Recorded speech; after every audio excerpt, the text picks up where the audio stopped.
حبايبنا ازيكم عاملين ايه؟ يا رب تكونوا بخير.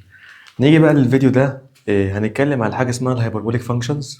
هي دوال بس مختلفه شويه وفيها افكار يعني معقده شويه، بس هنتكلم عليها كده وهنفهم الموضوع ده. الحته دي مهمه عموما قدام في الديريفيتيف والانتجريشن. فانا هخلي الفيديو ده كده موجود تبع الفانكشنز. خلاص، ده اخر حاجه في الدوال عموما كلها. وهو لو انت بتفرج عليه حتى وقت الديريفيتيف او انتجريشن، او لو عايز تتفرج عليه دلوقتي عليك اتفرج عليه. ماشي.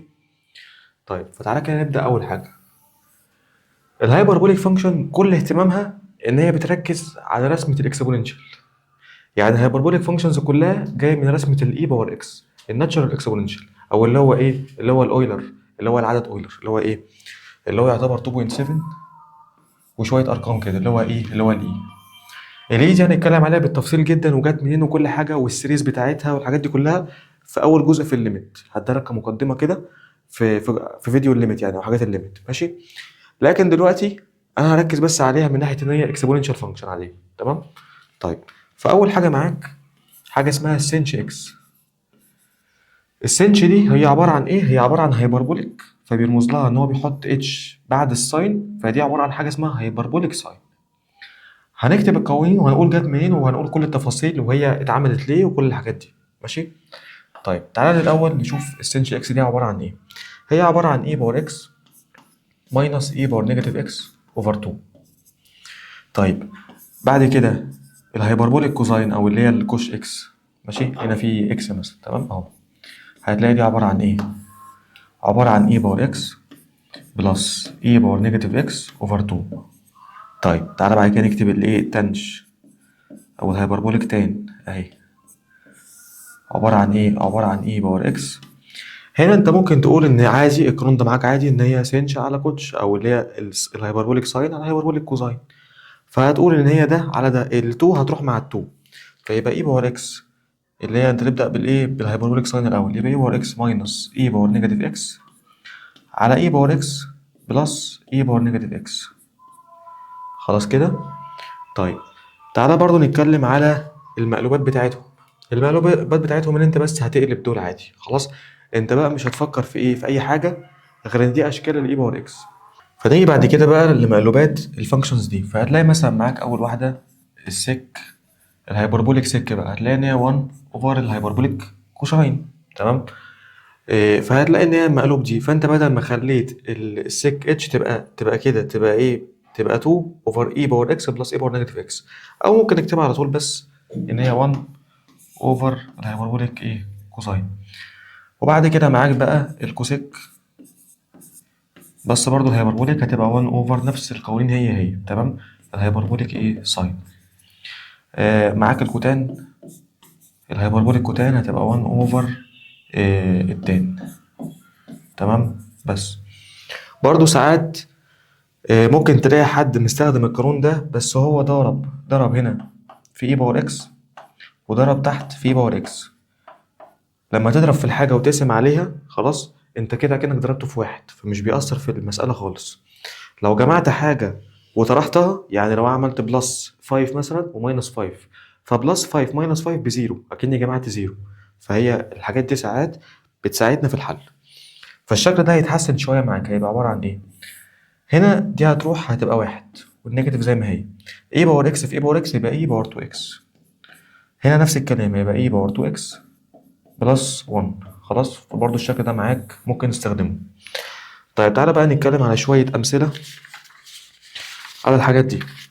ففي الأول لو أنا قلت لك أنا عايز السنج أوف زيرو، فهتحطها عادي، هتقول إن هي إي باور إكس بلس، أو هنا ماينس بقى إي باور نيجاتيف إكس أوفر إيه أوفر 2.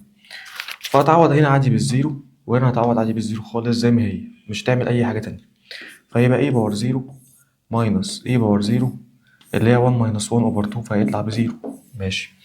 طب لو أنا قلت لك أنا عايز السنج ل1، فتيجي هنا هتقول لي برضو e باور 1 ماينس e باور نيجاتيف 1 اوفر e اوفر 2. ممكن تحسن من شكلها شوية، تخليها e ماينس 1 اوفر e وتخرج الهاف بره. فدي ممكن تكتبها ان في e تحت وهنا e سكوير ماينس 1 وفي هاف هنا زي ما هي. ماشي. طب لو انا قلت لك انا عايز مثلا سنج للين اكس، الهايبربوليك بقى والحاجات دي بتحب اللينات، بتحب اللين ليه؟ لان اللين مع الاي هتلاقيها بتروح في حاجات بتروح. ماشي. فلو قلت لك سنش لايه لللين اكس، فهتلاقي حاجه زي كده معاك عباره عن اي باور لين اكس ماينس اي باور نيجاتيف لين اكس على 2. ماشي. فدي ممكن نعملها ازاي؟ الاي باور اللين تنزل الاكس، خلاص، فدي هتنزل الاكس. تمام. طيب بعد كده ماينس، انت هنا اكنك في الحته دي اكنك خدت كومبوزيت اف كومبوزيت اف انفرس، اكنك عملت كومبوزيشن الفانكشن مع عكسها. فاهم الفكره هنا؟ بس فهنا اكس ماينس النيجاتيف طلعها فوق، فتبقى دي عباره عن ايه؟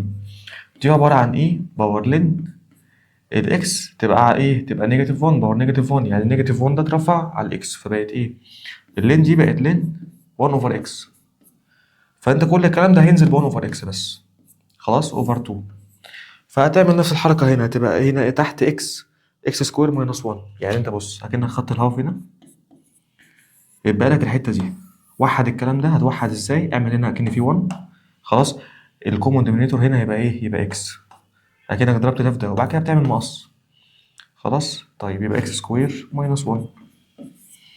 طيب تعالى نشوف حاجات على الهايبربوليك كوزاين. فلو قلت لك معاك للزيرو مثلا مرة برضو تاني، وهنا معاك للون، وهنا معاك للين اكس. فهنيجي في أول واحدة. فأول واحدة هي الشكل بتاعها عبارة عن اي باور اكس بلس اي باور نيجاتيف اكس، وهنا في هاف بره، خلاص، أو اوفر 2 زي ما انت عايز تقول قول. ماشي. فهنا يبقى هاف بره، بعد كده معاك اي باور 0 1 بلس 1، يبقى دي 2 على الاتنين، يبقى معاك 1. ادي أول واحدة.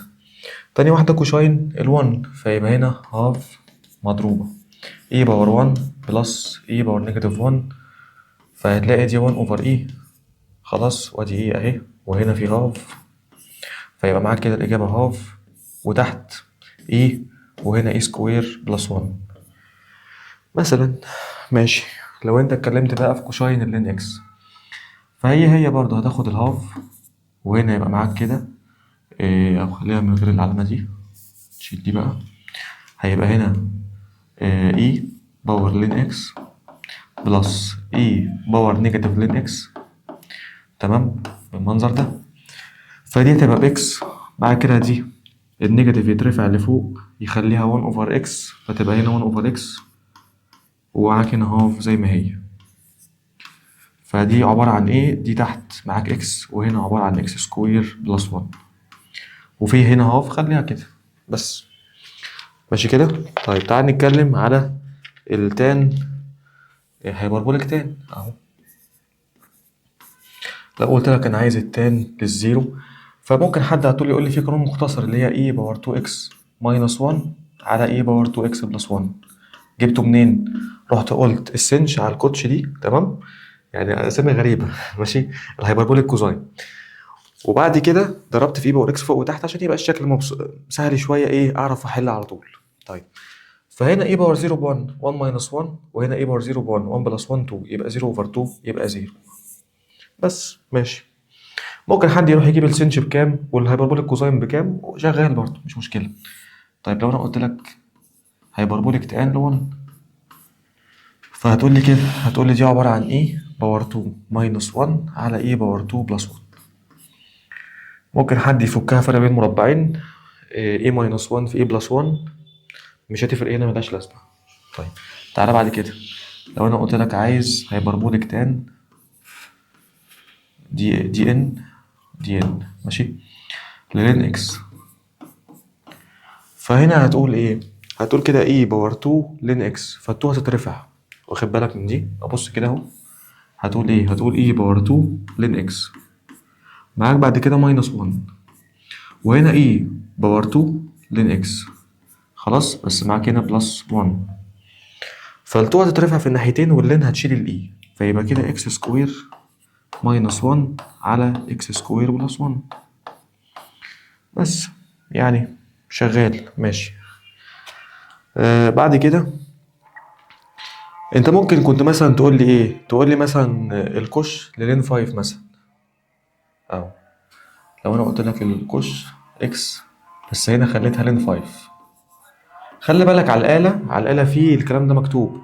يعني انت ممكن تختار شيفت كده، تدوس على زرار الشيفت، بيبقى فيه فوق زرار كده مكتوب عليه كلمة اتش واي بي اللي هي هايبربوليك، وبتختار عادي الفانكشن اللي موجودة فيهم اللي انت عايزها، وبتعوض بالرقم اللي انت عايزه.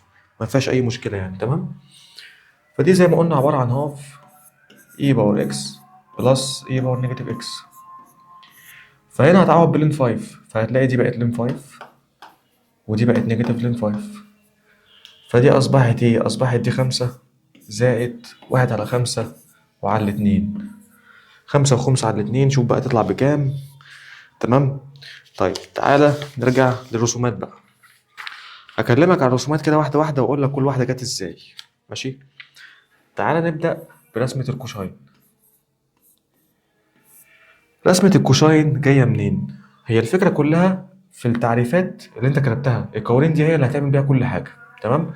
عبارة عن إيه؟ عبارة عن هاف اي باور اكس بلس اي باور نيجاتيف اكس. حلو. فانت كده اصبح معاك جزئين. لو ركزت كده فيها هنا اهو، هتلاقي ان انت هنا معاك جزئين. اول جزء نص اي باور اكس زائد نص اي باور نيجاتيف اكس. طيب النص اي باور اكس تترسم كده. حلو. النص اي باور نيجاتيف اكس، الاي باور نيجاتيف اكس دي اكسبوننشال بس بتعمل ديكي، يعني بتنزل بتقل، فهتلاقيها كده. خلاص. المنظر ده. فهو جمع لك الاثنين، فقال لك الكوشاين اكس هتبقى بالمنظر ده، هتبقى الاثنين دول كده مع بعض، هتبقى كده اهي. فهتلاقي دي كوشاين اكس، وهتلاقيها بتمر هنا بال1. ليه؟ لان انت لما عوضت هنا بزيرو كانت هناك ب1، واحنا عملنا كده اهو.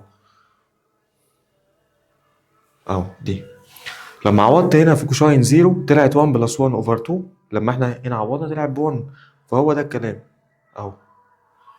ان انت هنا لما تعوض بزيرو هتلاقي ان دي بقت ايه؟ بقت ب1 معاك. ماشي. فدي اول حته. تعالى نتكلم بقى في فكرتها من ناحيه الدومين والرينج. خلاص. انت طالما رسمت الرسمه الموضوع بيبقى باين قوي يعني. الدومين معاك كل الايه؟ الار كلها. تمام كده. طيب الرينج معاك من اول ال1 لحد الانفينيتي بس، ولمسه ال1 عادي، فانت معاك ال1 لحد الانفينيتي، ده اوبن وده كلوزد. يبقى ده كده بالنسبه لايه؟ للدومين والرينج. تعالى اللي بعده. هكلمك عن الساين الهايبربوليك اكس. هايبربوليك ايه؟ او السنج اكس على طول. ماشي. فهنا دي جايه منين؟ نفس الحركه، هتقول ان دي هاف اي باور اكس ماينس اي باور نيجاتيف اكس. هنرسم الاي باور اكس والاي باور نيجاتيف اكس ونشوف الموضوع ماشي ازاي. ماشي. طيب اهو الاي باور اكس رسمتها احنا لسه قايلينها اهي. طيب الاي باور نيجاتيف اكس فيها مشكله شويه. تعالى نفهم الموضوع عامل ازاي. الاي باور نيجاتيف اصل إيه؟ في الاصل عباره عن ايه؟ هتلاقي ان هي بتقل كده. طيب لما انا حطيت هنا نيجاتيف، انا عكستها على الاكس اكسس. انا اكني حطيت نيجاتيف للواي كلها، اكن دي الواي بتاعتي. فلما حطيت لها نيجاتيف ما حطيتش نيجاتيف على الاكس، لا حطيت نيجاتيف للواي كلها، تتعكس على الاكس. بص تبقى عامله ازاي؟ تبقى عامله كده. حلو. تعالى نعملها هنا. فتبقى دي كده خط عامل كده. ماشي. يعني لحد ما المفروض يبقى نازل شويه. ماشي. رسمة السنش اكس ما بينهم، يعني انا هاخد الحتة دي واخد الحتة دي بس، هتبقى عاملة كده. تاخد الحتة دي كده وتروح تاخد الحتة دي كده، فاللي ما بينهم دي كده هي دي رسمة السنش اكس. تمام كده. فهتلاقي دي رسمة السنش اكس. ماشي. طيب تعالى بقى نتكلم على الدومين وتعالى نتكلم على الرينج. هتلاقي الدومين بتاعها الار كلها. خلاص. خلاص قيم الاكس كلها تنفع. طيب نيجي هنا بقى للرينج. هتلاقي الرينج يعتبر ان انت بادئ من اول النيجاتيف انفينيتي عادي لحد الانفينيتي، هيبقى معاك برضو ار كلها. خلاص كده. وبالتالي هي دي تعتبر ان هي معروفه شويه، لان انت دمجت ما بين اتنين فانكشن. الاتنين فانكشن دول واحده كانها من 0 لانفينيتي او من 1 لانفينيتي، والثانيه من نيجاتيف 1 لحد نيجاتيف انفينيتي مثلا. خلاص كده. بس هي في الاصل لو انت برضو ركزت هتلاقي دي نيجاتيف هاف اي باور نيجاتيف اكس، وهتلاقي دي الحمراء تمام، السودا دي هتلاقي ان هي هاف اي باور اكس. فانت معاك دي يعتبر اكنها بادئه منين؟ لما تعوض بزيرو هتلاقي ب 1 1 في هاف يبقى هنا من عند الهاف، بس خلي بالك هي برضو مكمله لتحت عادي، يعني كده كده دي الرينج بتاعها اصلا لما انت شفته في الاكسبوننشال من 0 لحد انفينيتي. النيجاتيف هاف اي باور نيجاتيف اكس من 0 لحد نيجاتيف انفينيتي. فاهم القصد هنا؟ اللي ما بينهم دي هي السنش اكس. طيب تعال نتكلم على الهايبربوليك تان. فاقول لك هنا تانج اكس، فدي عباره عن ايه بقى؟ هي دي فكرتها، انت تقول ان دي عباره عن سنش او هايبربوليك ساين على هايبربوليك كوزاين. ماشي. او ممكن حد يقول لي اي باور 2 اكس بلس 1 او ماينس 1 على اي باور 2 اكس بلس 1. هي الفكره هنا شويه ان هي رسمتها معقده، مش هتعرف تجيبها من هنا قوي، بس هقول لك اسباب هي ليه عامله كده. تمام. طيب انت هتلاقيها ان هي ماشيه كده ونازله كده، بس هي مش هتلمس النيجاتيف 1. خلاص، من عند النيجاتيف هنا ومن عند البوزيتيف هنا مش هتلمس برضو ال1. يبقى هي ولا تلمس النيجاتيف 1 ولا ال1. طيب ليه؟ تعال نجرب نساوي دي بالواحد. نجرب.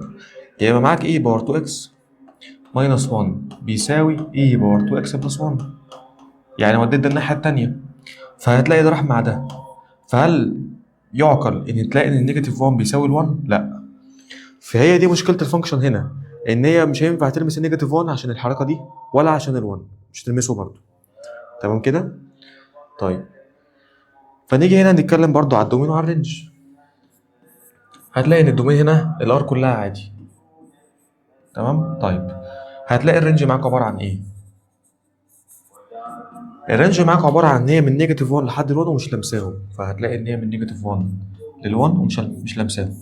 وبرضه لو رحت عوضت بالنيجاتيف 1 هنا هتعمل نفس الحركه، تضرب دي في نيجاتيف. تمام. بس الفكره هنا هتوديها الناحيه التانيه، فبرضه هتلاقي ان فيها مشكله نفس الحركه. خلاص، مش فيهاش اي فكره يعني. تمام. هتلاقي دي تقريبا قيمتها بالنيجاتيف، فمش هتنفع. خلاص كده. طيب تعالى بعد كده نتكلم بقى على الخواص. هنتكلم على الخواص بقى بتاعت الهايبربوليك ايه تريك فانكشن ايدنتيتيز. تمام ماشي كده. طيب فاول واحده تكون عارف ان انت معاك الانفرس او الهايبربوليك. آه. طيب نيجي بقى للايه للخواص او الايدنتيتيز بتاعت ايه بتاعت الهايبربوليك تريك فانكشنز. ماشي. فاول واحده لو انا قلت لك مثلا معاك هايبربوليك ساين لنيجاتيف اكس، فهتلاقي دي برضو اوت فانكشن. طيب فدي هتساوي ايه طالما هي اوت فانكشن؟ هتلاقي ان هي سينش اكس بس في نيجاتيف هنا. تمام كده. طب عرفت منين؟ تعال نجرب. انت كده كده كل اللي عارفه عنهم انهم في شكل اي، فدي عباره عن هاف مضروبه في اي باور اكس ماينس اي باور نيجاتيف اكس. فاحط نيجاتيف لكل الايه الحاجات دي كل اكس، فيبقى هاف. وهنا يبقى معاك اي باور نيجاتيف اكس ماينس اي باور نيجاتيف نيجاتيف يبقى اي باور اكس. فدي يعتبر ان هي معكوسه. معكوسه ازاي؟ الاي باور اكس بقت اي باور نيجاتيف اكس، والنيجاتيف هنا والاي باور نيجاتيف اكس بقت اي باور اكس، فاكيد دول اتقلبوا كده. فدي عباره عن نيجاتيف هاف لاي باور اكس ماينس اي باور نيجاتيف اكس بس. فهي عباره عن ايه برضو؟ عباره عن نيجاتيف للسنش اكس. ماشي كده. طيب تاني واحده هتلاقي ان الكوشاين هايبربوليك بس ايه بس ايفن. يعني ايه؟ الكوش اكس لو انا حطيت لها نيجاتيف هنا هتلاقي ان هي بكوش اكس. خلاص. طيب ازاي؟ هتروح تقول برضو هاف اي باور اكس بلس اي باور نيجاتيف اكس. هتحط نيجاتيف هنا وتحط نيجاتيف هنا، بس البلس مش هتعكسه. خلاص، هتفضل هي برضو عادي. هتبقى هاف في اي باور نيجاتيف اكس بلس اي باور نيجاتيف نيجاتيف تبقى اي باور اكس. فهتلاقي هي نفس ايه نفس اللي فوق، فعشان كده هي كده ايفن فانكشن. عايز بقى تجرب التان مثلا تشوفها مفيش مشكله برضه. تمام. طيب تعالى اللي بعده. تكتشف بقى ايه؟ تكتشف ان كوشاين اكس معمول لها سكوير ماينس الشاين اكس معمول لها سكوير. تمام اهي. خلاص هيساوي ايه؟ هيساوي 1. الحته دي في التريج العادي كنت بتقول كوزين سكوير بلس ساين سكوير ايكوال 1. لا، هنا ماينس بيساوي 1، وهقول لك جت ازاي برضه. دي عبارة عن هاف اي باور اكس بلس اي باور نيجاتيف اكس. فبعد كده هتقول ايه؟ هتعمل لها كلها سكوير، بعد كده ماينس، برضو معاك هنا هاف اي باور اكس ماينس اي باور نيجاتيف اكس. خلاص، والهاف هنا اهي، ودي هتعمل لها كلها سكوير. طيب تعال نشوف هيطلع لنا ايه. مبدئيا كده انت معاك هنا هاف معمول لها سكوير فهتبقى 1 اوفر 4، ومعاك هنا هاف سكوير فبرضه 1 اوفر 4، فخدها كومون فاكتور، خد ال 1 اوفر 4 دي كلها كومون فاكتور. ماشي. طيب هنا اي باور اكس معمول لها سكوير بلس اي باور نيجاتيف اكس، فهتفك عادي البراكت ده، يعني دي كده خلاص تعمل لها سكوير، ودي تعمل لها برضه سكوير. طيب فدي هتبقى اي باور 2 اكس بلس اي باور نيجاتيف 2 اكس، بعد كده بلس 2 ده في ده فتبقى بلس 2. ماشي كده. طيب بعد كده هتقول ماينس الهاف انت طلعتها بره خلاص اللي هي ب 1 اوفر 4. ماشي. فده هيبقى اي باور 2 اكس، بعد كده هتقول ايه بلس اي باور نيجاتيف 2 اكس، بعد كده ماينس 2 في الاول في التاني، انت الاول في التاني فيه نيجاتيف خلاص فيبقى ماينس 2. ماشي. فهتلاقي اي باور 2 اكس راحت مع النيجاتيف اي باور 2 اكس، واي باور نيجاتيف 2 اكس راحت مع اي باور نيجاتيف 2 اكس، بعد كده 2 ماينس ماينس 2 تبقى 4، فهتقول 1 اوفر 4 مضروبه في ال 4، يعني 2 ماينس ماينس 2 تبقى 4، ف 1 اوفر 4 في ال 4 يطلع بواحد. خلاص كده بس. طيب تعالى اللي بعده نتكلم بقى.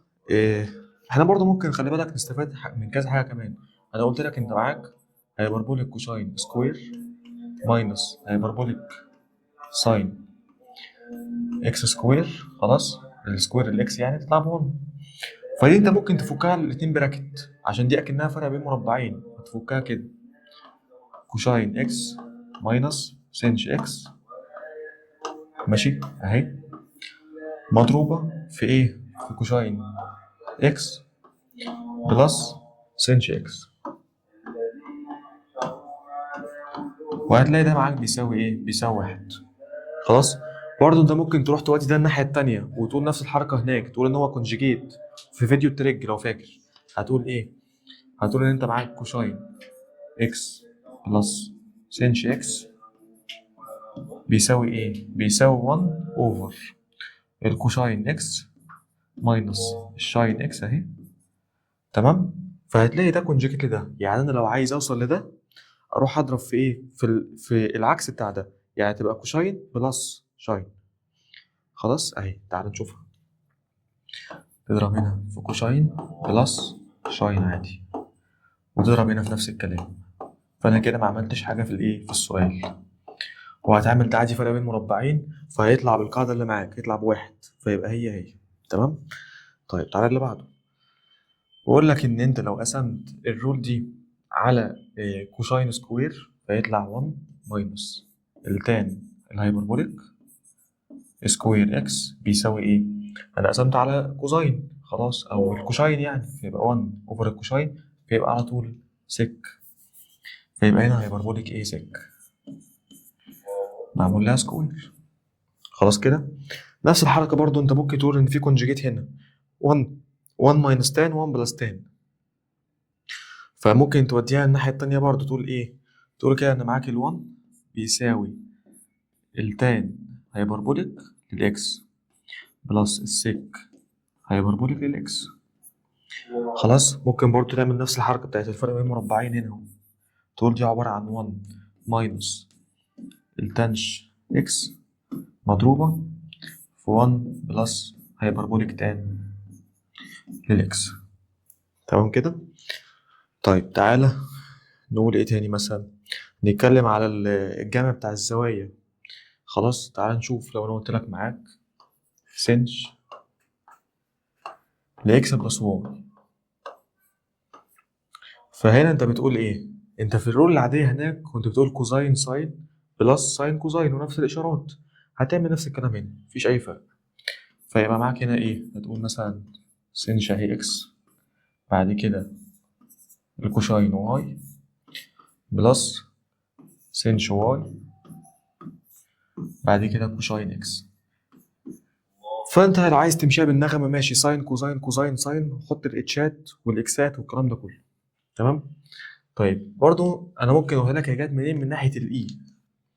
انت ببساطه هنشوف الجزء ده، فهتروح تفك كده عادي، هتقول ان هو عباره عن اي باور اكس بلس، او هنا تبقى ماينس بقى، وتروح بقى كده تضربهم في بعض. خلاص. يعني انت هتقول هنا اي باور اكس ماينس اي باور نيجاتيف اكس اوفر 2، وهنا معاك اوفر 2 اي باور اكس بلس اي، دي بقى واي، فيبقى اي باور واي، وهنا اي باور نيجاتيف واي. حلو كده. ادي اول واحده. تاني واحده هتعمل 2 هنا، ويبقى اي باور واي ماينس اي باور نيجاتيف واي مضروبه في 2 اي باور اكس بلس اي باور نيجاتيف اكس. خد الربع كومون فاكتور. ماشي. خد هنا كومون فاكتور اهو. تمام. عشان 2 في 2 ب4 تحت، و2 في 2 ب4 تحت، فخدت الربع بره عشان ايه؟ الغي بقى كل الكلام ده. طيب هتوزع ازاي؟ هنضرب ده في ده كده، فيبقى هنا معاك اي باور اكس مضروبه في اي باور واي. تمام. بعد كده بلس اي باور اكس مضروبه في اي باور نيجاتيف واي. انا كده خلصت من اول جزء. اللي بعده هتلاقي هنا ماينس، فهتبقى ماينس. ماشي. اي باور نيجاتيف اكس في اي باور واي، يبقى هنا نيجاتيف اي باور نيجاتيف اكس في اي باور واي.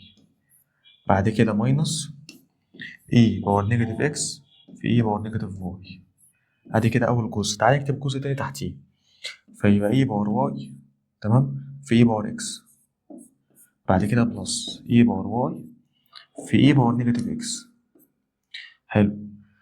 آه كده خلصنا اول جزء. تاني جزء ماينس اي باور نيجاتيف واي اي باور اكس ماينس اي باور نيجاتيف واي في اي باور نيجاتيف اكس. حلو قوي. تمام. كل الكلام ده الاشاره اللي بينهم بلس. ها. طيب يعني كل الكلام ده بلس ده. تعال نشوف مين هيروح مع مين. اي باور نيجاتيف واي اكس اي باور نيجاتيف واي اكس، يبقى ده مع ده خلاص. اي باور نيجاتيف اكس اي واي اي باور نيجاتيف اكس اي واي، يبقى ده هيروح مع ده عشان بالنيجاتيف خلاص. في حاجة تاني؟ اي باور اكس واي اي باور ايه واي اكس، يبقى دي هي ماشي، بس ايه جمع. اي باور نيجاتيف اكس اي باور نيجاتيف واي اي باور نيجاتيف واي اي باور نيجاتيف اكس، وفي ماينس هي تمام. يبقى انا كده معايا ايه؟ ركز بقى في اللي معايا. انا كده معايا ربع بره، وبعد كده معايا 2 مضروبة في مين؟ في اي باور اكس اي باور واي. خلاص. بعد كده هنا معاك ايه؟ الاشاره اللي معاك بلس. خلاص يبقى بلس، وهنا دي ماينس ماينس، يبقى ايه؟ يبقى في نيجاتيف او ماينس بقى على طول. يبقى شيل دي كده. تمام. خلي دي اي باور واي، وهنا ماينس اي باور نيجاتيف اكس في اي باور نيجاتيف واي. هي ازاي؟ شيل ده مع ده، يبقى هنا نص، وبعد كده ده اجمع الباورات عشان ده حاجتين مضروبين في بعض، يبقى اي باور اكس بلس واي ماينس اي باور نيجاتيف، خد النيجاتيف كومون فاكتور، يبقى اكس بلس واي. يبقى هي رسمة ايه، او هي الشكل بتاع ايه؟ بتاع السنش اكس واي اهو. هتلاقي 1 اوفر 2 اي باور اكس بلس واي ماينس اي باور نيجاتيف اكس بلس واي. خلاص كده.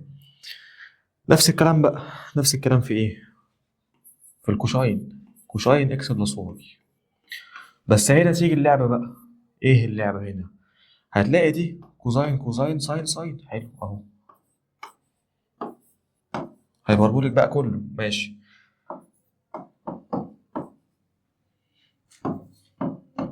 بس الفكرة هنا انت كده كده برضه هتحط هنا اكس عادي، وهنا واي، وهنا اكس، وهنا واي. الفكرة هنا ان انت قلت بلس او قلت ماينس. خلاص. او خلينا نقول في الماينس بس عشان هي مشكلتها هنا. لو قلت هنا ماينس، هنا هتطلع بلس. تمام.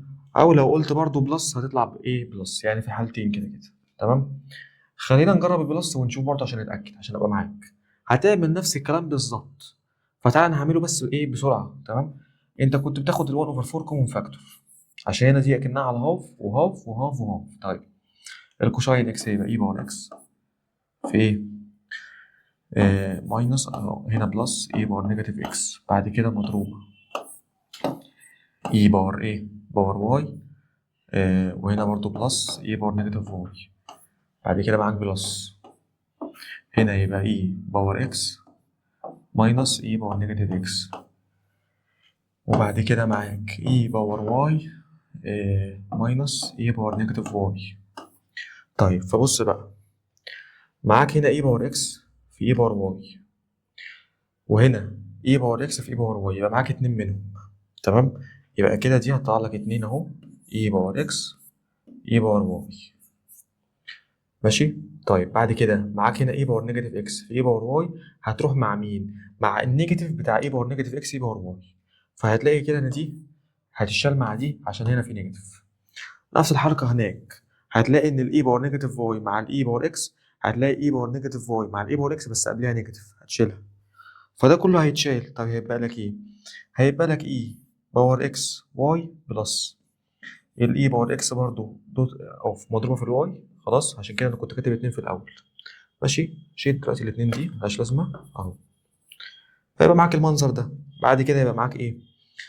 الماينس، بس هنا إيه او بلس بقى، يبقى بلس واي باور اكس بس في نيجاتيف هنا ونيجاتيف واي. ماشي، وبعد كده برضو معاك بلس اي باور نيجاتيف اكس اي باور نيجاتيف واي. خلاص، هتعملها بنفس الطريقه اللي فاتت، بس انا هنا عشان ايه الوقت اختصر شويه. خلاص، انت كده كده هتلاقي ان هي دي راحت مع اللي هناك، وهتلاقي دي راحت مع اللي هناك، فبالك اللي هي الواحده اللي هي ايه، اي باور اكس اي باور واي، واي باور نيجاتيف اكس مع اي باور نيجاتيف واي، وزيها تاني اي باور نيجاتيف اكس مع اي باور نيجاتيف واي، لكن هنا في نيجاتيف نيجاتيف، فنيجاتيف نيجاتيف يطلع بوزيتيف، عشان كده دول بوزيتيف. بس انا قلت بس اعملها بسرعه عشان ايه، نخلص هنا يعني.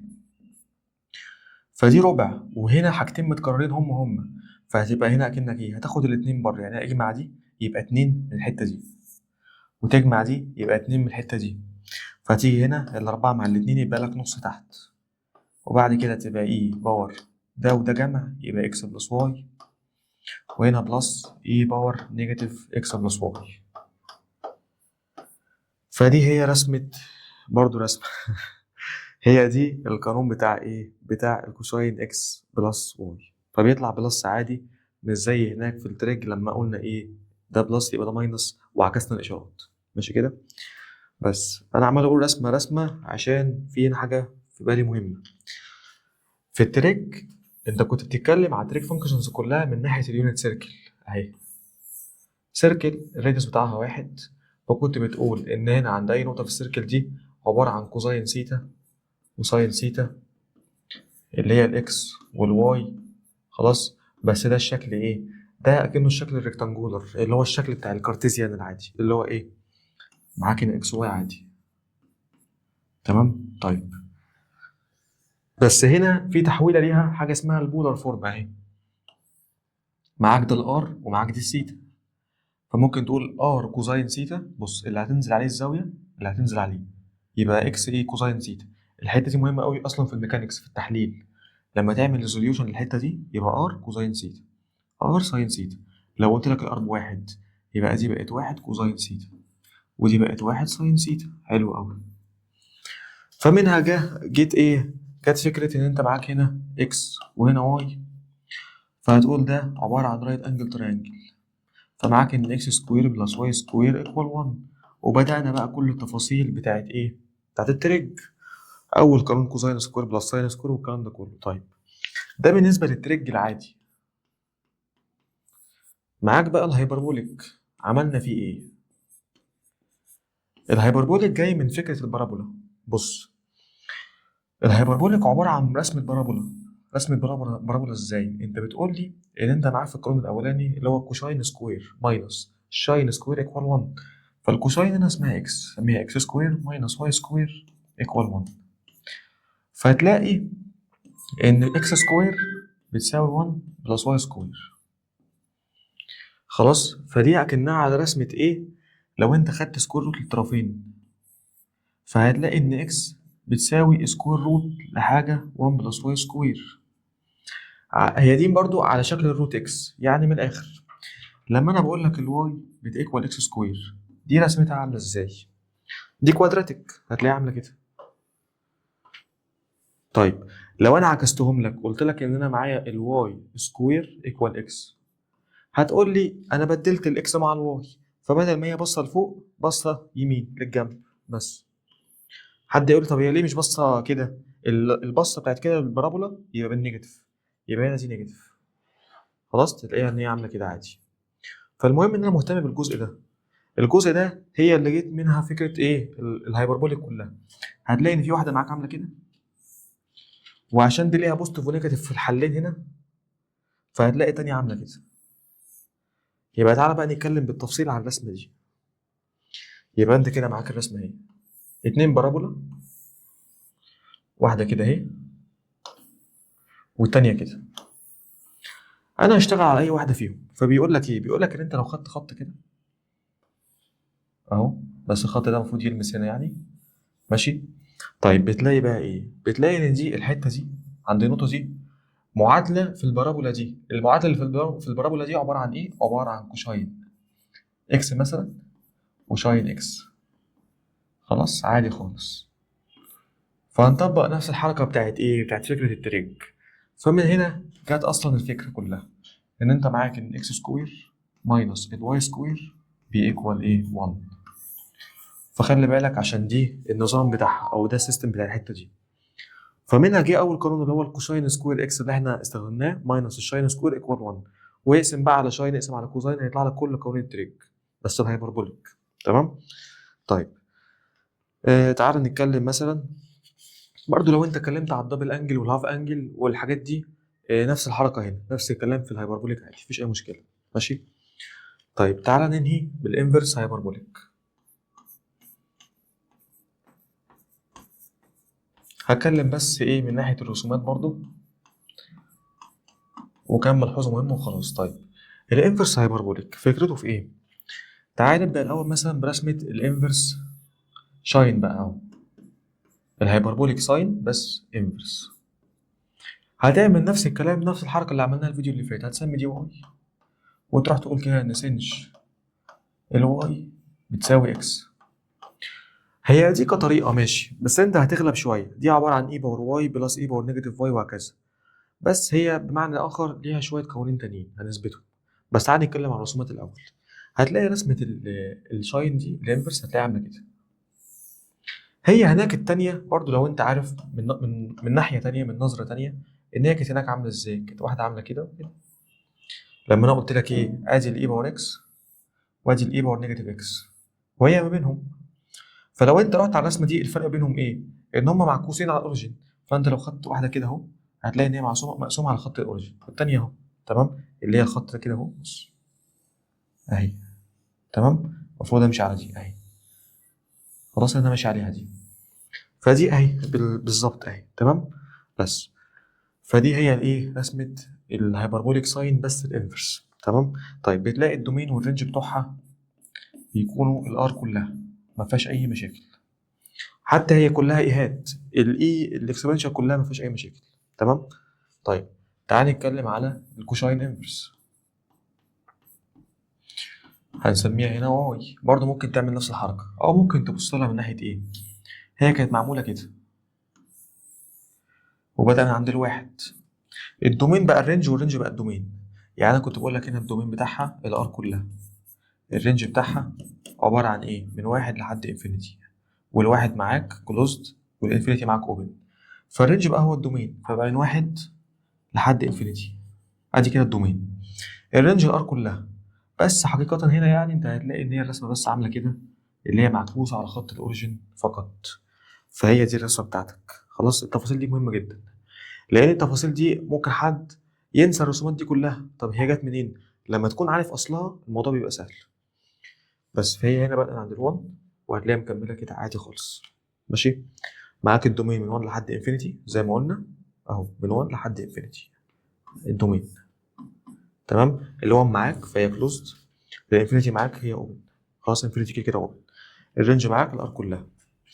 الرينج معاك الار كلها ليه؟ او لا هنا مش الار كلها، انت هنا ممكن تقول بس من عند الزيرو، من اول الزيرو. خلاص عشان هو العكس بتاع دي بس. فمن اول الزيرو لحد الانفينيتي. فتعال نكتب برضو الرينج من اول الزيرو لحد الانفينيتي. خلاص الزيرو معاك عادي كلوزد، الانفينيتي اوبن كده كده بس. تعال نتكلم على الانفرس للتان، الهايبربوليك تان. ماشي. طيب الانفرس الهايبربوليك تاني هي نظامها عامل ازاي؟ لو حد قال لي رحت سميتها واي وقلت برضه ان تان الهايبربوليك للواي بيساوي اكس، او حد ممكن يقول لي هي ليها قوانينها لسه هنقولهم. ماشي. او حد يقول لي ببساطه تعالى نبص على الرسمه بتاعت الايه، التان هايبربوليك نعكسها على الاوريجين. ماشي برضو صح. هي في تلك الحالات كلها رسمتها عامله ازاي؟ هتلاقي ان رسمتها عامله كده، لاني هناك يعني ايه اللي حاصل؟ رسمه التانية كانت عامله كده، يعني رسمه التانش او الهايبربوليك تان اكس كانت عامله كده لو فاكر، فهي العكس بتاعها يعني. خلاص. انا عارف ان الرسومات كتير وانا غلبتك معايا شويه في الانفرس تريج والانفرس هايبربوليك، بس اعرفهم برضو. تمام كده. طيب بس هتلاقي بقى فكره ايه، هتلاقي ان انت معاك الدومين هنا من نيجاتيف 1 ل 1. خلاص. طيب الرينج معاك هنا هيبقى الار كلها، وهي واضحه من الرسمه يعني من فوق لحد تحت. طيب الدومين هيكون معاك من نيجاتيف 1 ل 1 ودي اوبن. خلاص. ليه؟ لان هناك في الرسمه بتاعت الحمراء دي اللي هي التنش كان لو خدت بالك ما كانش بيعدي، فهنعمل نفس الحركه هناك يعني، هي بالظبط. هتلاقي ان هو مش هينفع يعدي. تمام. فهتلاقي ان هو دي اكنها فيرتيكال اسمبتوت مش هينفع يعدي. خلاص. بس من اول النيجاتيف 1 اهو لحد ال1، الخطوط دي فيرتيكال اسمبتوتس يعني هتعملها شرط كده مش هينفع يعديها. حلو كده. طيب فتعالى بعد كده نتكلم بقى على القوانين. هكلمك على قوانين الانفرس وخلاص كده. تمام. طيب تعالى نشوف قوانين الانفرس عامل ازاي. انا هقول لك ان سنج الانفرس اكس هسميها واي. خلاص. طيب فبعد كده هقول ان الاكس بيساوي سنج الواي. حلو. فممكن بعد كده نقول ايه، نقول كده ان الاكس معاك بيساوي الاي بار واي ماينس اي بار نيجاتيف واي اوفر 2. فهتلاقي بعد كده معاك 2 اكس بيساوي اي باور واي ماينس اي باور نيجاتيف واي. تعالى نضرب في اي باور واي في المسألة كلها، يعني هضرب الطرفين في اي باور واي. خلاص. الطرفين ده وده فيبقى 2 اكس اي باور واي هيساوي اي باور 2 واي ماينس 1. تعالى ندخل كله بقى مع بعض او هات كله في نفس الايه السايد، يبقى اي باور 2 واي بعد كده هي دي تبقى ماينس 2 اكس اي باور واي ماينس 1 ايكوال ايه، ايكوال 0. وهنحلها معادلة كوادراتيك. معادلة كوادراتيك ازاي؟ انت دي ممكن تكتبها كده، تكتبها اي باور واي معمول لها سكوير، بعد كده معاك ماينس 2 اكس في اي باور واي. خلاص. وده الكوفيشنت اللي قدام الاي باور واي. طيب بعد كده ماينس 1. فدي انت هتحلها معادلة كوادراتيك عادية خالص وانت شغال على الاي باور واي. تمام. يعني نسمي مثلا الاي باور واي ده زد واحلها كوادراتيك عادي خالص. طيب تعالى نحلها. فيبقى انا عايز ايه، اكن دي اسمها زد، انا بدور على الزد بكام اللي هي الاي باور واي بكام. فهتعملها عادي كانها بالجنرال فورميولا. يبقى انت بتقول نيجاتيف بي. الجنرال فورميولا معاك لو انت بتدور على حل الاكس مثلا اهو، نيجاتيف بي بلس اور ماينس سكوير روت بي سكوير ماينس 4 اي سي اوفر 2 اي. طبق الكلام ده فوق، يبقى هنا يبقى ماينس يبقى بلس، يبقى 2 اكس بلس اور ماينس سكوير روت البي سكوير يبقى 4 اكس ماينس 4 اي سي، يبقى ماينس 4 في سالب 1 في اي بار واي، يبقى ماينس الاي مش الاي بار واي، الاي اللي قصاد الاي بار واي اللي هو جنبها الكوفيشنت بتاعها فهو بواحد. خلاص ماشي. فهنا يبقى ماينس 4 في سالب 1 في 1 يبقى زائد ايه 4. خلاص كده بس. فبعد كده وانت دي معاك بي سكوير يبقى 2 اكس سكوير. تمام. يبقى دي 4 اكس سكوير وعلى 2 ايه اهو يبقى على 2. طيب فبعد كده تعال نكملها تحت. فانت ممكن تعمل ايه، انت ممكن تاخد ال2 دي تشطبها مع ال2 دي وتاخد ال4 كومون فاكتور من هنا وتشطبه برضو. يعني بص دي هتبقى عامله ازاي كده، الاي باور واي ايكوال، هتيجي من هنا هتاخد ال2 مع ال2 فممكن تبقى هنا كأنها 2 اكس عادي ماشي بلس اور ماينس، خد ال4 بره كومون فاكتور. فلما تاخد ال4 كومون فاكتور هيبقى هنا دي هتبقى كأنها سكوير روت اكس 4 اكس سكوير وهنا في براكت كده بلس 1. فالفور هتطلع بره الروت تبقى 2، يبقى 2 لروت اكس سكوير بلس 1. فده اوفر 2، شيل ال2 مع ال2 مع ال2 فيبقى كده الاي باور واي بتساوي اكس بلس اور ماينس سكوير روت اكس سكوير بلس 1. بس هناخد لن للطرفين. هناخد ايه؟ لن للطرفين. طب ليه؟ لان انا معايا فكره هنا. اكتب فين؟ تعالى نشيل دي.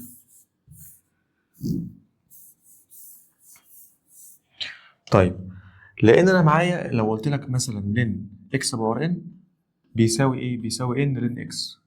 فانا عايز اجيب الواي دي لوحدها، فانا ممكن انزل الان دي اهو. يبقى انا لو خدت لن للطرفين هنزل الايه؟ اللن. هنزل الواي قصدي. تمام. طيب يبقى هنا هقول ايه؟ هقول واي لن اي، ولن الاي بواحد اصلا، فيبقى الواي كده بيساوي ايه؟ تعالى نشيل كل اللي تحتها بس. فيبقى الواي هنا بيساوي ايه؟ لن اكس بلس اور ماينس روت اكس سكوير بلس 1. وخلي بالك هنا مش هينفع يكون الماينس موجود اصلا، لان هنا الاكس سكوير بلس 1 مهما كانت هتكون اكبر من الاكس. ازاي؟ بص، خليها بارقام. لو قلت دي ب2 هيبقى دي 4 زائد 1 هيبقى دي روت 5 اكبر من روت الاربعه اللي هو بيطلع ب2، فعلى طول دي اكبر من دي. وجوه اللن انت عارف ان في الدومين جوه اللن ما ينفعش يكون في نيجاتيف، يعني دي كده اكبر من الزيرو. حلو. عشان ده كله يكون اكبر من الزيرو فانت بتشيل دي كده كده. فدي الحاجه النهائيه خلاص. الواي اهي بتساوي الكلام ده. تمام كده. فيبقى كده بقى معاك ايه؟ معاك بقى قوانين كده كالتالي اهو. هتلاقي ان الانفرس الهيبربوليك ساين للاكس هتلاقي بتساوي الكلام ده. هتلاقي ان هي بلن اكس بلس روت اكس سكوير بلس 1. ماشي. هتعمل نفس الحركة من ناحية ايه؟ من ناحية الكوزاين والتان. تمام. فهتلاقي الهيبربوليك للكوزاين الانفرس هتلاقي ان هي بلن اكس بلس هتبقى روت، بس بدل البلس هتبقى ماينس لان انت هناك في القانون بتتعكس معاك. خلاص. طيب فهتلاقي ان هي اكس سكوير ماينس 1. هتلاقي رسمة الشكل بتاع الانفرس تان اتش الهيبربوليك اكس اهو هتساوي برضو ايه؟ هتساوي لن برضو. بس انت برضو اكنك ايه؟ ممكن حد يقول لا اقسم ده على ده، لا مش هتيجي كده. انت ممكن تعملها برضو ان هناك بنفس الحركة. هتروح تقول ايه؟ هتروح تقول دي مثلا بتساوي واي، فهتقول كده معاك ان الاكس بتساوي الهيبربوليك تان للواي، فدي هتساوي ايه باور 2 واي ماينس 1 على ايه باور 2 واي بلس 1. وتودي دي بقى هناك في الاكس وتضرب ده في ده وهكذا وتقعد تحلها كوادراتيك عادي خالص. ماشي. فالمهم ان دي عبارة عن ايه؟ هتلاقي دي معاك ان هي بلن، وهتلاقيها بقى بهاف لن 1 بلس اكس على 1 ماينس اكس. ماشي. ما اعتقدش يعني انت هتحب الاثبات قوي بتاعها، بس هو جاي من هنا برضو. خلاص. دي هتساوي برضو نفس الكلام، هتبقى اكس في اي باور 2 واي بلس اكس، وهيساوي الكلام ده. هتودي الاي باور 2 واي هنا الناحية التانية وتاخدها كومون فاكتور وتحلها بنفس الطريقة خالص. هي نفس الطريقة نفس الكوادراتيك وكل حاجة. ماشي كده. طيب تعال ناخد كام مثال او كام برضو حتة جديدة تكون برضو ايه عارفهم معاك. لو انا قلت لك برضو معاك حاجة زي تان الهيبربوليك لإكس بلس واي، فدي عبارة عن إيه؟ هتعمل نفس الحركة. هتقول إن دي تان إكس هيبربوليك طبعا بلس التان واي. ماشي. وبعد كده معاك على 1. تمام. هنا بقى مش هتكون إيه؟ مش هتكون ماينس، لأ بتكون بلس برضو، لأن هي الفكرة كلها إن أنت بتجمع باورات. يعني إيه؟ دي على شكل إيه ودي على شكل إيه، فأنت لما تضرب إيه في إيه أكنك بتجمع الباورات، فمفيش أي طرح في الموضوع. بس برضو لو انت جات لك حاجه جديده عن الكلام ده، لو جات لك حاجه جديده عن الحاجات دي برضو اتاكد. خلاص. طيب احنا ممكن نثبت دي عادي. دي عباره عن تان هيبربوليك اكس في تان هيبربوليك واي. احنا ممكن ننهي بدي نثبتها. خلاص. هو مفيش يعتبر اي حاجه تاني. في بس حاجه كمان. لو انا قلت لك التانج للين اكس واحنا تقريبا جبناها، اعتقد ان جبناها باكس سكوير ماينس 1. انا فاكر على اكس سكوير بلس 1. خلاص. يبقى تعالى بقى نثبت دي ونشوف الموضوع هنا ماشي ازاي. هنا انا ممكن اعمل ايه؟ امشي من الرايت هاند سايد لحد ما اروح للليفت هاند سايد. فتعالى نبدا كده. التان اتش او التان اتش الاكس يعني عباره عن ايه؟ الهيبربوليك تان الاكس عباره عن ايه باور 2 اكس ماينس اي باور 2 اكس. خلاص او لا ماينس 1، سرحت انا هنا. تعالى نشيل دي كده اهو، ماينس 1 على اي باور 2 اكس بلس 1. بحب اكتبها بالشكل ده، بتبقى ايه ساعات اسهل لك يعني. على زائد الجزء ده الواي بقى يبقى اي باور 2 واي ماينس 1، وهنا اي باور 2 واي بلس 1. بعد كده على الجزء ده يبقى 1 بلس، هنا ده هتقول ان هم حاجتين مضروبين في بعض، يبقى اي باور 2 اكس ماينس 1 اي باور 2 اكس بلس 1. خلاص هنقول بقى ان كل ده شيل دي كده، هنقول بقى ان ده مضروب في اي باور 2 واي ماينس 1 على اي باور 2 واي بلس 1. طيب ايه المقترحات هنا عشان نبدأ؟ ولا اي مقترحات ولا اي حاجة. احنا هنا هنحاول نشوف الكلام ده. احنا حتى لو كنا بدأنا من ليفت هاند سايد حتى الموضوع مش هيبقى سهل برضه. ليه؟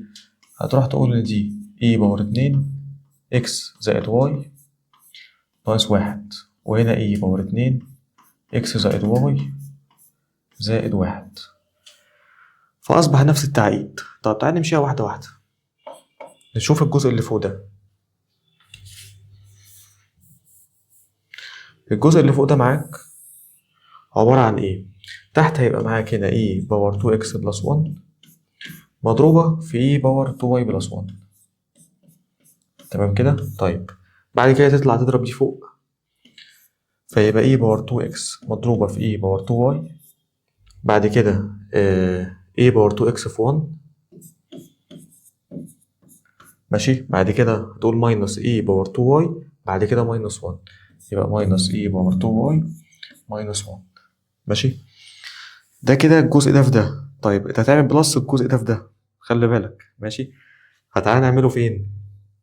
فوقيها عادي، يبقى اي باور 2 اكس بلس اي باور 2 واي تبقى اي باور 2 اكس في اي باور 2 واي. وبعد كده هتقول هنا ماينس اي باور 2 اكس بلس اي باور 2 واي، يبقى ماينس اي باور 2 اكس بلس اي باور 2 واي. والموضوع مش مستاهل كل ده يعني. هي الفكرة كلها ان انت هتلاقي حاجات اتكنسلت مع حاجات، يعني زي ده مع ده وده مع ده، فهيبقى معاك اتنين اللي هي الحتة دي مجموعها، والسالب واحد متكرر مرتين. ده كده كل اللي فوق. طيب نعمل اللي تحت فين؟ تعال نحاول نعمله هنا. هيبقى واحد زائد، انت ده بتضربه في ده ماشي. طيب ما انا جايلي فكرة، مش انا وحدت على الحتة دي اللي هي اي باور 2 اكس بلس 1 اي باور 2 بلس 1، هتلاقيها فين؟ هتلاقيها موجودة هنا برضو. فانت ممكن توحدها مع الواحد. يعني بص، ده يكون 1 بلس، معاك هنا e باور 2x ماينس 1 اهو، e باور 2y ماينس 1 مضروبين في بعض. طيب وتحت معاك e باور 2x بلس 1 مضروبة في e باور 2y بلس 1. محتاج بس ان انا اضرب ده في ده واوحد عليه. فيبقى ازاي؟ اهو هيبقى هنا الحتة دي كلها موجودة تحت، فهتشال مع اللي فوق ده يبقى ارتحت منه اهو. ده كده هيروح مع ده بس بعد ما وحد ده، يبقى هنا اي باور 2x بلس 1 مضروبة في اي باور 2y بلس 1. وبعد كده هتقول ان هو ماينس الحتة دي اللي هي اي باور 2x ماينس 1. وهنا هتلاقي المفاجأة بقى اي باور 2y ماينس 1. هتكتشف ان الحتة دي ناقص الحتة دي اللي احنا عملناها فوق اصلا، هي بالظبط اللي هي طلعت منها 2 من الحتة دي. خلاص فهو اصبح الموضوع كله ان هي اي باور 2 اكس بلس واي ماينس ال1 اللي هو هنا ده. خلاص وهنا اي باور 2 اكس بلس واي ماينس ال1 هنا وفي نيجاتيف، فيبقى بلس 1. فيعني انا هكتفي لحد هنا، انت دي بقى كملها بقى خلاص لان الموضوع هنا سرح مننا جامد ومش مستاهله يعني ماشي. طيب تعالى بس اخر حته نكلمك على امثله بس على الجزء بتاع ايه الانفرس. لو قلت لك كوشاين انفرس لل1، فهتقول لي دي اصلا كانت عباره عن لين اكس بلس روت اكس سكوير ماينس 1. فلما تيجي تعوض ب1 هتبقى ايه؟ هتبقى لين ال1 بلس روت 1 ماينس 1 فيطلع بزيرو، فهتلاقي ده راح. يعني يبقى لين 1 ماينس 1 بزيرو، فده هتلاقي راح خلاص. بعد كده لين 1 اصلا هتلاقيها كام؟ بزيرو. طيب تعالى اللي بعده. لو انا قلت لك عايز خليها انفرس الشاين لايه؟ لل1 برضو، فهتلاقي هنا نفس الحركة برضه، هتقول لين اكس بلس روت هتبقى اكس سكوير بلس 1، فهتلاقي هنا لين 1 بلس روت 2. ماشي اهي تبقى لين 1 بلس روت 2. لو قلت لك عوض بالزيرو هتبقى لين 0 بلس روت الزيرو بلس 1، يبقى لين 1 تبقى 0. فهتلاقي ان الانفرس شاين للزيرو بيطلع بزيرو. خلاص منطقية جدا، عشان هي اصلا الرسمة بتاعتها كانت عاملة ازاي؟ العادية كانت عاملة كده، التانية عكسها عاملة كده. خلاص فهي عند الزيرو بزيرو أصلا. يعني كلام كده تكون إيه فاهمه. وأعتقد لحد هنا كفاية في الهايبربوليك، لأن كده كده هنكمل في الديريفاتيف والإنتجريشن. خلاص بس كده يا شباب، وكده هنخلصنا الفانكشنز كلها. ماشي، أشوفكم بقى في فيديو جديد هنتكلم إن شاء الله على التوبيك التاني وهو الليميتس.